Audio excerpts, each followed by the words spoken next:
So I've done a lot of videos over the years, all sorts of games, all sorts of consoles, and I have a ton of retro consoles. But one console I did not have growing up, and I still currently do not have, is a Turbographx 16. I do have the Turbographx Mini, which is pretty cool. I did a whole video on that. But you know, nowadays Turbographxi are pretty expensive, especially if you also want the CD add-on, or even if you go for like the Turbo Duo. Pretty expensive items. So when Analogue said, hey, we're going to be doing the basically a Turbo Duo analog version for essentially the same price or less than buying the real thing, and it's already like HDMI out and no modding required, you know, because if I were to buy a Turbographx nowadays, I'd have to mod it for RGB out and this, that, and the other.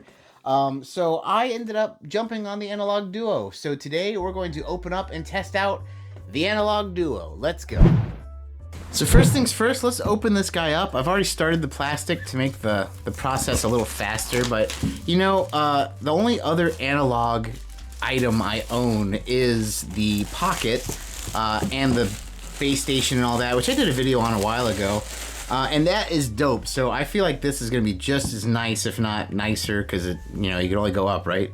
But first off, hard chipboard box. Currently it's being opened by gravity because it is very, you know, well made, well formed. So, box off. Wow. Okay.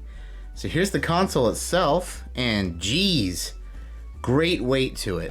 Real good weight to it. So on the back you have two USBs, an SD card slot, looks like a power, which is USB-C, HDMI port.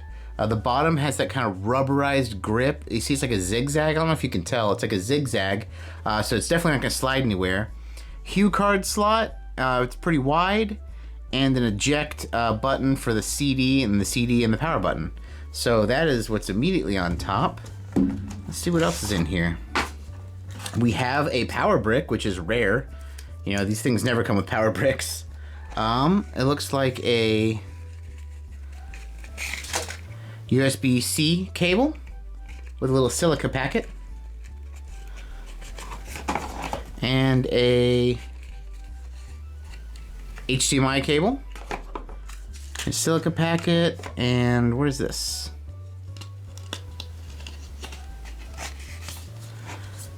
A little sticker and a quick start. Looks like a little QR code for a quick start. And roughly it says press and hold the power button for on and off, eject to eject the CD, rotate to adjust headphone, press to pair controllers, LED will blink white, when connected LED will be solid white, and then exclamation mark, do not insert remove hue cards while the game is running. So if you remember correctly, with the Analogue Pocket and the dock, you can use, well at least for that one, you could use a Switch Pro controller. So I'm going to try that with this. Hopefully that's how we roll. It said headphone. Oh, look at that. On the side, I neglected the sides. So this side doesn't have anything. But this side, it looks like it has a headphone jack. The volume knob for said headphone jack. The pairing functionality that it was talking about. And it looks like I think this is a controller port for an actual Turbographx controller. Now this came with no controllers. So like I said, I'm going to be testing it with one of these bad boys, plug it in. But yeah, let's check this thing out and see the menu. And like I said, I can't wait to try this out because I've never had a Turbographx myself. So this is going to be really, really cool. I've bought, well, I have a really big Working Designs collection. And I have 3 Turbographx games from that. I'm missing 2. And those are actually the only 2 Working Designs games I'm missing, period. But I also bought another game that I'd like to test out with this thing as well. So let's go ahead and just get into it. So the first thing you're greeted with is a tutorial. Actually, you can skip the tutorial if you want, but basically it just runs through all of the basic functionality of the console. It tells you about the save states and the screenshots, and you can have a reference library. How to update everything. Updating, by the way, is very easy. In fact, at the end of the tutorial, it also just shows you how to do it. Essentially, though, just for the quick too long didn't read version, you just go to the website, download a .bin file, put it on an SD card, plug it into the back of the Analogue Duo, and then just turn it off and turn it back on. When you turn it back on, it will automatically detect the file and update it. But pretty cool. So once you get through that, the updating and just having the console go through its little tutorial here, you get a range of options, and it's all pretty easy peasy stuff. I mean, it's pretty cool. I currently am using a Switch Pro controller. I actually started out by just having it plugged in with a USB cable. That's how I got through the menu initially. But then once I got to the controller section, pairing it was quite easy. In fact, I just kind of picked it up on its own, to be honest. And then I could play with it wirelessly, so that is also very cool. Going through the settings, you can like auto detect what kind of controller it is if you're using like a Turbographx style controller or an actual Turbographx controller. You can go through the different HDMI outputs. There's all sorts of stuff here. I mean, I'm not the kind of tech guy who's really going to get deep into it. I'm probably mainly going to stay on the default settings, but it's still cool to have these options in here. You can also show how it starts up. Like, do you want it to start up to this menu, which is the way I'm going to do it, or do you want it to start up to, say, going straight into the game, and you can have it prioritize CD over HuCard, or then HuCard over CD. You can go through and look at your screenshots and your save states.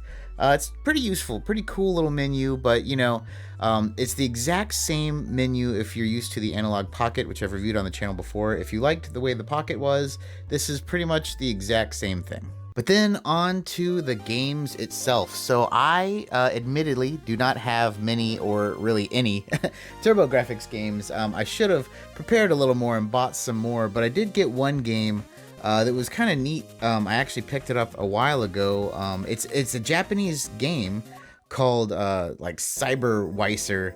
It's Cyber Combat Police, and it's all in Japanese. It's actually a PC Engine game, a Japanese game, but it auto detected, because I have the setting on auto detect, Japanese or English, and it popped it in. I'm going to be honest with you, I have not played this game before, ever, and it is a Japanese game, like the CD box art is all Japanese, but I don't know if the game itself was in English, or because it detected it, it switched a setting or something, but this whole game is in English, so if you ever see this game out and about and are interested in it, it definitely plays in English, so that's cool. But yeah, I mean, it looks phenomenal. Just as you'd expect from any of these Analogue company consoles. I mean, like I said earlier, I kind of made the decision to buy this because I was going to have to spend more money to get original hardware and then have to mod it to make it look, as close to this as possible. And in this case, I just figured, you know what, let's just go and get it right the first time.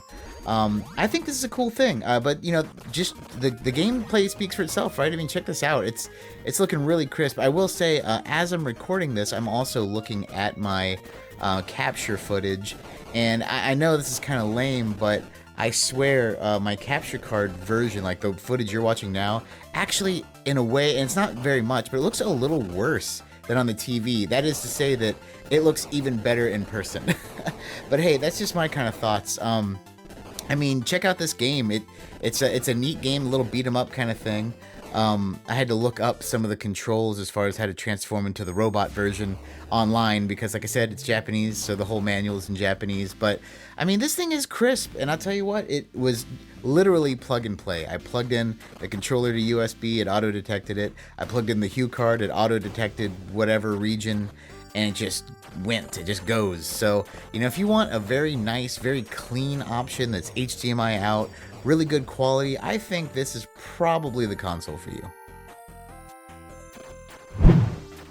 So like I said in the beginning, this whole thing is very new to me. I only have like I said, a handful of games. I think you can burn CD games, so we're gonna look into that. But yeah, I need to get some more games because I really want to test this thing out. I'm really glad I got it. But hey, did you guys get one of these things? Is it something you're interested in or were interested in? Like I said earlier, essentially it's like you're paying like the same amount or less than if you were to buy the real deal, and it's just much better. I mean, I know typically I always say I like to play on standard hardware and all that, but I mean, Analogue makes a good product, and this is no different. But hey, let me know in the comments down below what you guys think. That's going to do it for us today, guys. Once again, thank you so much for watching. Thank you so much for subscribing. If you haven't, please do. That would be awesome. But as always, my friends, take it easy.